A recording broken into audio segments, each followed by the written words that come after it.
Thank you for coming. Good morning. Hene Kwapong is an interesting fella. He's not a lawyer, which is good. I like the fact that he has brought his mind to bear on this, because we tend to leave the subject of the Constitution to lawyers. This is somewhat timely. I'm also advised that Hene Kwapong has already made submissions to the committee in his personal capacity, so I believe that we have some of his insights already into the document. So let's have a special acknowledgement of Ms. Shamima Muslim, who is the Deputy Presidential Spokesperson at the Office of the President. She is here this morning with us. Very happy to be here. On behalf of the Chief of Staff, Mr. Julius Debra, I would like to extend our warmest regards to all of you for attending today's lecture at the CDD. The theme, Beyond the Text, Making Ghana's Constitution Deliver Democracy, is not only timely but central to the sustenance of our fledgling democracy. Let me commend CDD for your various initiatives aimed at enriching our democracy. Without the works of civil societies, I don't think we'll survive in our journey to a better Ghana. Our guest speaker is a very distinguished personality. He has experience across many sectors. Ladies and gentlemen, please put your hands together for Dr.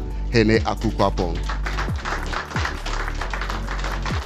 The reason why I sort of looked at this was I sat back and said, okay, let me look at the countries that have taken off, and past Ghana, right? So if I start from 1960, 59 when Ghana became, 57 when Ghana became independent, all the way through, there are several countries that have sort of Ghana was ahead of. I basically said, took their numbers, looked at their sort of stats and whatnot, and I said, okay, what is so unique about these countries, right?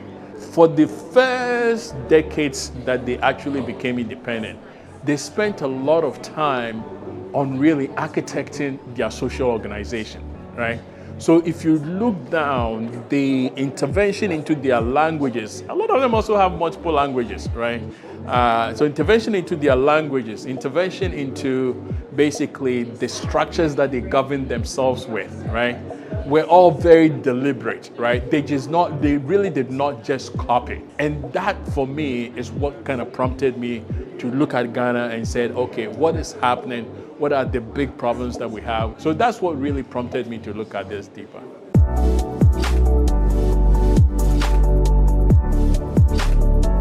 One of the things that stood out for me in the conversation is how it is so fundamental for us to build a social structure very well, where we have a common understanding of the principles, the values, and the things that we want to gain out of our democracy. If we don't understand each other, if we don't know where we are going together, if we don't have a common definition of what makes us Ghanaians and a common definition of what actually we need to do in order to build a just and an inclusive society, then we miss the whole point in democracy. So I think this is one of the key takeaways from this conversation. It was refreshing to hear the lecture from Hene Kwapong. He took a very detailed step and analysis to explaining how beyond the traditional and conventional way of thinking about democracy, we can develop a variant of democracy that relates to the realities of Ghanaians. I'm actually glad we had this event. It actually taught me a lot about basically how we interact in Ghana. Obviously, the politicians came in from both sides. We had the government and then we have the opposition folks come in, and you could tell that even whilst they are here with a subject like this, they were still talking past each other. So we've got a challenge, right? And that challenge is really, we have to get to a point where we have these systems and sort of the interventions that force us out to actually reach more consensus-based decisions in this country.